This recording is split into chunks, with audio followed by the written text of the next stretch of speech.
René Girard, Les grands entretiens d'Art Press.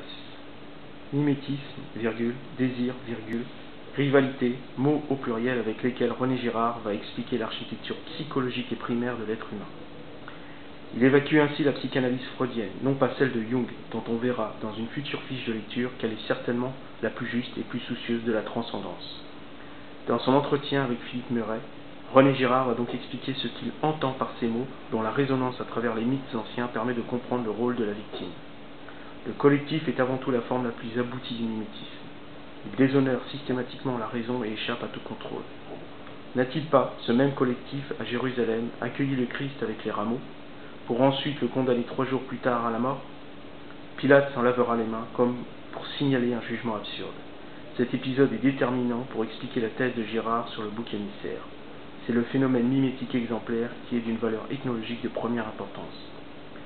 La passion du Christ est en effet le mécanisme qui annule la violence et qui suscite par son imitation la non-violence comme principe réactionnel. Suivant ce schéma, les forces sacrificielles sont contenues et les possibilités d'anéantissement maintenues à leur niveau d'alerte. Par conséquent, l'addition du nihilisme nietzschéen et du potentiel destructeur de l'énergie atomique, le réflexe critique demeure le seul mécanisme pour neutraliser l'envie de tout faire péter. L'Apocalypse de Saint Jean n'est autre que l'expression de cette somme, et les évangiles sont des textes qui transcendent toutes les possibilités d'anéantissement. Ne pas voir cela, c'est se rendre aveugle de la loi du talion dont Satan en est le principe. La vendetta, le lynchage sont des engrenages autodestructeurs qui perpétuent la violence. À l'heure des armes de destruction massive, la rivalité mimétique décuple les possibilités de destruction universelle. Cette rivalité mimétique ne cesse réellement que lorsque l'autre est totalement annihilé. Il n'y a plus personne pour se venger. Ainsi, dans les rapports de masse, les 2 premières guerres mondiales ne sont que l'expression géopolitique de la violence répétée. Les générations à venir, sur le modèle judéo-chrétien, ont tenté d'apaiser les tensions du passé en collaborant à une construction européenne basée sur le libre-échange. Mais le capital comme source de régulation ne fait qu'engendrer la revanche économique allemande pour soumettre à son tutorat toutes les autres économies. Le fragile empire européen est à l'heure actuelle dans une impasse politique depuis le Brexit. Et si la violence n'a pas pris les armes, elle a tout de même engendré une guerre économique à l'intérieur de Schengen dont les effets sont dévastateurs sur les budgets de santé de chacun des pays européens.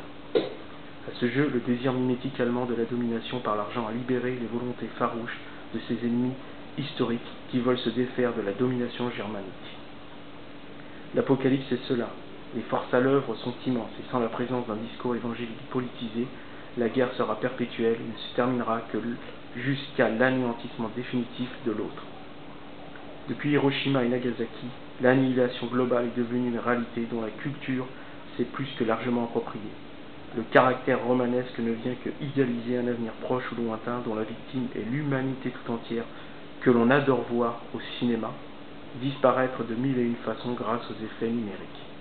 En résumé, le texte chrétien est parodié afin de fonder un mimétisme en apparence bon, mais dénué de la croix. Cet antichristianisme tourne donc le dos au Christ qui, comme la question de la flagellation, fait fouetter toujours les plus innocents, à savoir les enfants à l'être.